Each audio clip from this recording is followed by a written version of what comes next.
We're back and today we're talking about more Wrexham AFC transfer news. We're in the full swing of the summer transfer window. We've already made our first signing and there's plenty of rumours that we are going to be talking about. I've got 3 or 4 today, including possible incomings at the club and one big departure which might upset a few of you watching at home. But before we get going in today's video, if you are looking for all the best Wrexham AFC content on YouTube, this is the place to be. Make sure to get down there and click the red subscribe button. We're on the road to 28,000 subscribers, so like I said, if you're looking for Wrexham content, just general news about the club, it is going to be on this channel. So if you would like to subscribe, feel free to. Let's go for 500 likes on today's video, and without further ado, with my Rudolph nose, let's get talking about transfer news. Enough of the sunburn. We're going to be starting off with a massive topic, a big player possibly leaving Wrexham.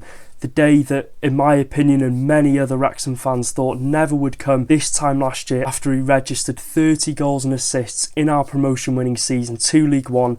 But it now looks as if star striker Paul Mullin is going to spend next season on loan at League One side Wigan Athletic, as he's in advanced talks, according to Sky Sports and another journalist, ahead of his season-long move to the Latics. It'll definitely disappoint a lot of you watching at home, and I thought Parky would have given him a full pre-season. Like he did say in his interview, he said Mullen and Palmer were both going to get a full pre-season. They'd return to the club, but it seems as if a deal has advanced a lot quicker than they thought, and Wigan are really eager to get him across the line. He's got ties with their manager Ryan Lowe, but I guess at the end of the day, nothing was guaranteed for Mullen in pre-season.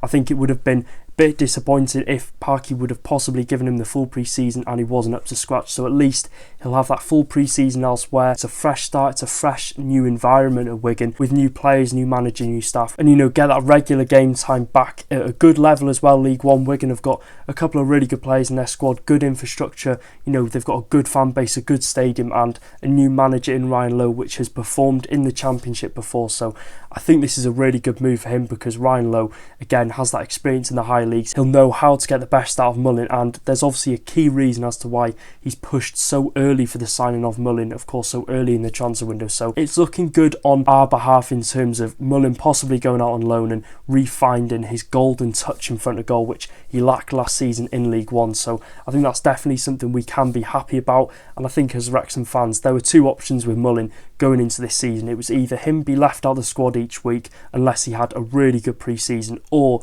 he goes somewhere else at a good level, gets regular game time, scores goals, and if he does start firing for Wigan Athletic, at the end of the day, Mullen is a Wrexham player until 2027. If we want to be, selfish and bring him back to the club in January, if he scored like 10, 12 goals, and even at the end of the season, if he's scored loads of goals, we can still recall him and we'll have him for, the following season. So I think it's a win-win situation for Mullen, especially with, Ryan Hardy and the likely incomings of 1 or 2, maybe 3 new strikers at the club. So I think this is a really good move for him personally. Obviously, Wigan Athletic, we went there at the end of last season, in the car, it was like 1 hour 10, 1 hour 20. So it's very close to home for Mullen, which I think is good for him and his family. And from his viewpoint, he's going to be really hungry to make a statement, not only to Wrexham and Phil Parkinson, but to the rest of League One, to show that Paul Mullin is still one of the best strikers in this division. And hopefully, if he does have that good season, he can come back to us and start playing regularly again, start firing the goals that he has done over the past couple of seasons, because it's fair to say it wasn't the best of seasons for Mullen last year. And I think I'm happy. I know a lot of people at home will be thinking, I'm really upset that he's going to be leaving, but for me, you've got to look at it from the player's point of view. Mullen is going to be getting regular game time in a good level. It's a very good level. League One, of course, we were in there last year. Wigan, under a new manager, have got new ambitions. They'll bring a new host of players into the club, and if Mullen can get firing straight away, then we'll be really happy for him. And I think overall it's a good move because Wigan were in need of a new striker. Of course, they've just brought in Christian Sadie, I think, from Portsmouth. So Mullen, of course, is going to be their second striker through the door, and under a new manager, I think he's going to want to get going, of course, ASAP in pre-season and really make a name for himself up north. So let me know your thoughts in the comments section down below. Do you think it's a good move for Mullen? Of course, it's League One. I think any League One move would have been good for him. This is the level that we really need to see Paul Mullin performing. because last season, of course, we scored 3 goals in 26 games for him. So yeah, hopefully regular game time is to come for Mullen. Like I said, I'd love to hear all your thoughts in the comments below. Now, a bit of news on Tommy Doyle, a player that we have been linked with earlier in the transfer window. Now, the Wolverhampton Wanderers midfielder is a signing we are working on, according to journalist Graham Bailey. Now, like I said, of course, a couple of weeks ago, he was linked with the club at the start of the first transfer window. So I really imagine that there is going to be some truth in this signing, and with a reported £3 million price tag put on him by Wolves, it would be a massive, massive bargain. Now, like I've just said, he's 23 years old and he doesn't seem to be part of Wolves' plans next season going forward. Of course, the manager said he lacked the physicality to play in the Premier League, but if you put him in a midfield 2 instead of, a lone midfielder like Tommy Doyle had played for Wolves, he is a very good player. And you're looking at 23 years old, he's at Wolves for 2 seasons, he's made nearly 50 Premier League appearances, he's got that experience in the high level. I've seen Wolves fans saying, they'd like to see him have another chance. They still think he's got a lot to prove to the Wolverhampton Wanderers faithful. So £3 million, you're looking at this thinking, is it too good to be true? Because a young player who's got so much experience under his belt already, not only in the Premier League for Wolves, but in the Championship. He got promoted with Sheffield United, he's played at the racecourse before, got 2 assists in the FA Cup tie. It would be one of the biggest bargains of the transfer window. And you're also looking at his versatility in midfield. He's more of an attacking player, but I'm sure Parky could get the best out of him. We saw Ollie Rathbone, come into the club. We all thought he was going to be that defensive midfielder, but his goal output going forward is the best that he's had in his career. So you wouldn't be surprised if Tommy Doyle is sort of used as that attacking threat, and Parky could get the best out of him in terms of playing in that slightly drop back role in the defensive midfield. So I think this is something Parky's definitely got his eye on. A player like Tommy Doyle who has got that attacking output and that attacking threat in the Wrexham team, the experience, the cheap price tag, and what he could offer to this midfield and take it to the next level is something that I think would be massive going into next season in the Championship. So this is a deal that I think is definitely one to keep your eye on. He's definitely going to leave Wolves. I think it's nailed on that he is going to do that. So yeah, if he comes to Wrexham or not, we really don't know, but it would be a massive, massive signing for us. So talking now on the next bit of transfer news, Joe Gelhardt. Now this is one, like Tommy Doyle, I would definitely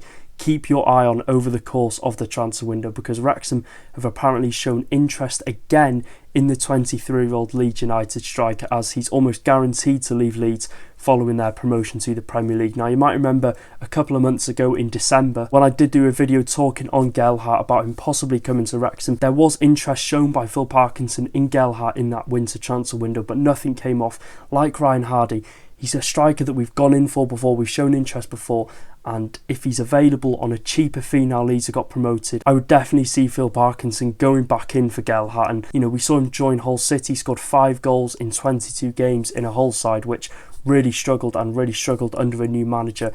But Gelhardt, I think, is a player that is still 23 years old. He's a striker, he's going to be hungry to make that long-lasting impact at the club he's playing at, and we've seen him for Leeds. He scored goals in the Premier League, he was a big talent when he first joined the club, and I do really like the idea of Phil Parkinson going in and recruiting that younger striker who, yes, is still obviously 23 years old, but has that experience in the Championship. He's played for Sunderland, he's played for Hull City, he's played for Leeds in the Championship, Leeds in the Premier League, he scored goals in the Premier League, and I think we could get him at a decent price too. So if I was Phil Parkinson, I would be looking at Gelhardt thinking, it's a very good option to bring into the club to offer that competition.